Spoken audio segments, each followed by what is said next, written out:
जय माता दी दोस्तों, मैं राजीव। आप देख रहे हैं शीतल RCS ज्ञान।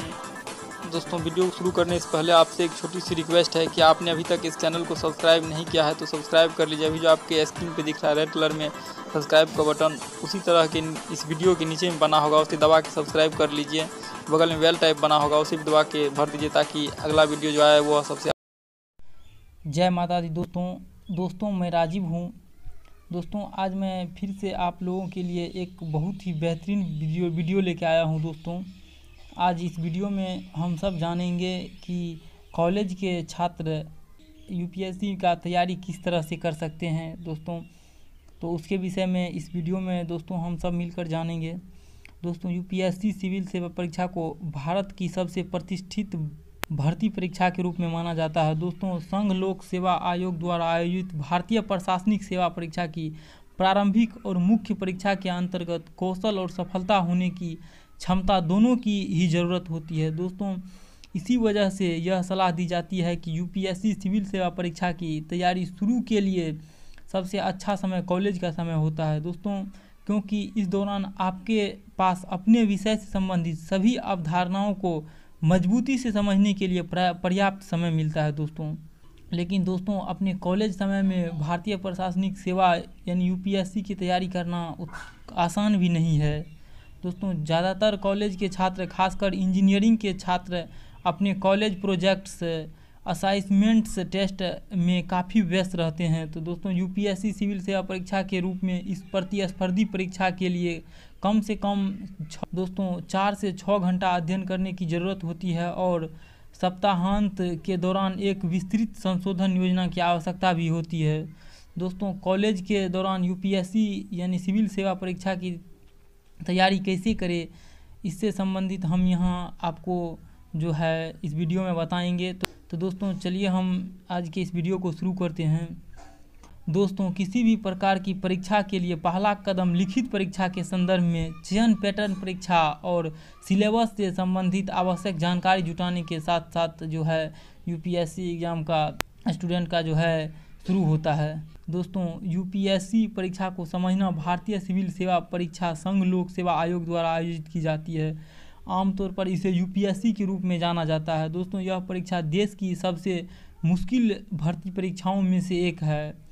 IAS परीक्षा में शामिल होने के लिए हर उम्मीदवार को स्क्रीनिंग के 3 स्तरों से होकर गुजरना पड़ता है। दोस्तों, पहला IAS प्रारंभिक परीक्षा जिसको हम प्रीलिम्स बोलते हैं, और दूसरा मुख्य परीक्षा यानी मेन, और तीसरा जो होता है साक्षात्कार इंटरव्यू। दोस्तों, इसके ऊपर जो है हमने एक वीडियो भी बनाया है। दोस्तों, कल ही किस सब्जेक्ट में कितना मार्क्स का पूछा जाता है, तो आप उसे भी देख लीजिए चैनल पे विजिट करके, या डिस्क्रिप्शन लिंक में मिल जाएगा IAS टॉपिक, उसको देख सकते हैं। दोस्तों, चलिए शुरू करते हैं। दोस्तों, पहले आपको अपनी तैयारी UPSC प्रारंभिक परीक्षा की तैयारी करने से शुरुआत करनी चाहिए। दोस्तों, यहाँ हम आपको आपके कॉलेज समय में UPSC सिविल सेवा परीक्षा में सफलता के लिए कुछ तैयारी के जो है टिप्स हम आपको यहाँ बता रहे हैं। दोस्तों, सबसे पहले बात जो आती है NCERT क्या।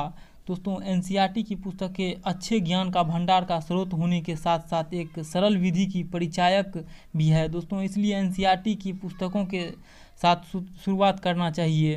दोस्तों, सही कदम है। इन पुस्तकों की मदद से आप जटिल अवधारणाओं को समझ पाएंगे और अध्ययन की एक मजबूत नींव का निर्माण करने के लिए मदद करते हैं।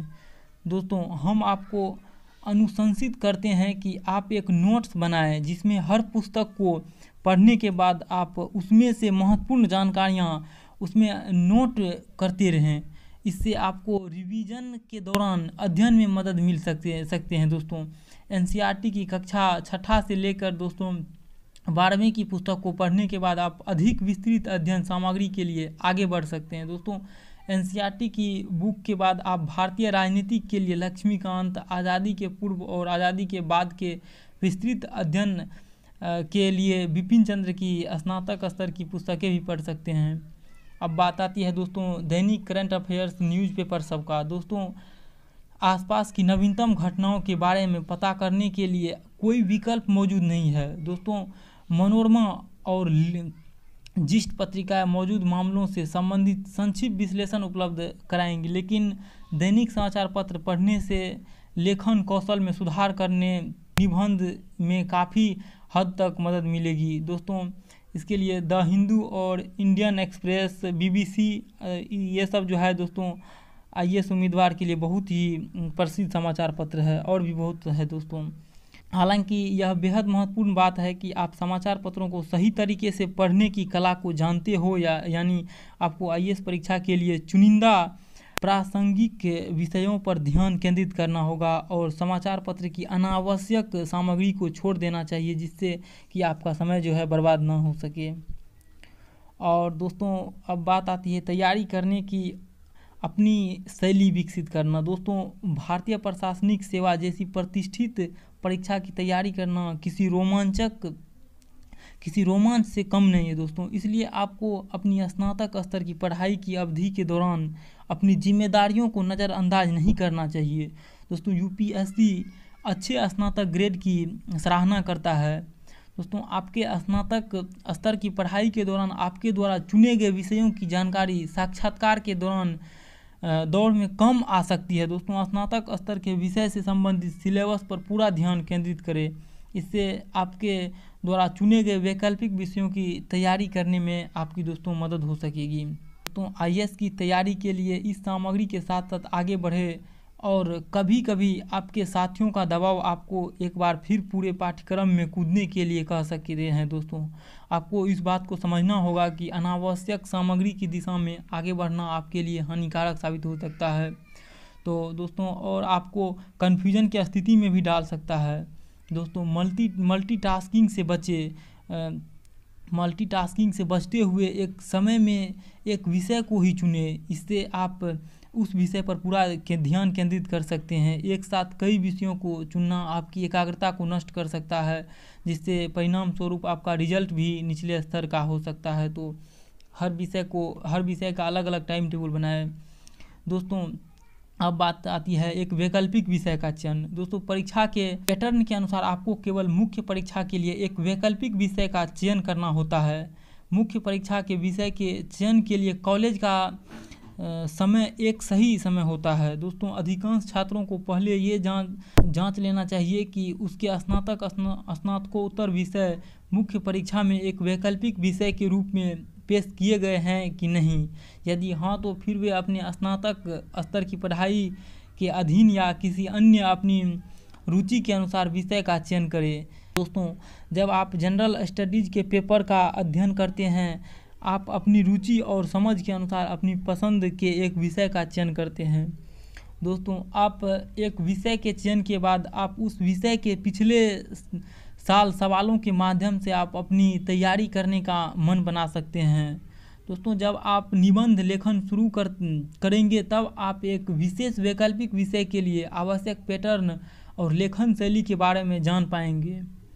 और दोस्तों आपके द्वारा चुने गए वैकल्पिक विषय के निर्धारण में उससे संबंधित अध्ययन सामग्री और अन्य संसाधनों की उपलब्धता भी एक पहलू है दोस्तों। जनरल स्टडीज़ के पेपर में एक वैकल्पिक विषय का वेटेज एक और पहलू है जो आपकी अपनी पसंद को प्रभावित कर सकता है।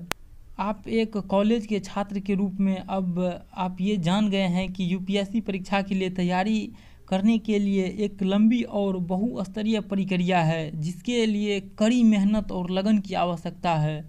जबकि कॉलेज समय सिविल सेवा के लिए अपने लक्ष्य को पूरा के लिए अध्ययन शुरू करने के लिए सही समय है। इसलिए इस लंबी प्रक्रिया से आप अपना आत्मविश्वास को नहीं खोना चाहिए, आपके आत्मविश्वास को दोस्तों। आप जितना इसके ऊपर फोकस करेंगे उतना जो है आप सक्सेस हो पाएंगे दोस्तों। मेहनत करने वालों की कभी हार नहीं हुई है, चाहे कोई भी हो इस दुनिया में। तो दोस्तों मैं उम्मीद करता हूं कि आज का वीडियो जो है आप लोगों को पसंद आया होगा दोस्तों। पसंद आया है तो आप लोग इस वीडियो को लाइक करें और शेयर तो ज़रूर करें, क्योंकि इससे और भी कुछ फ्रेंड्स का हेल्प हो पाएगा। तो दोस्तों जय हिंद, जय भारत, जय माता दी।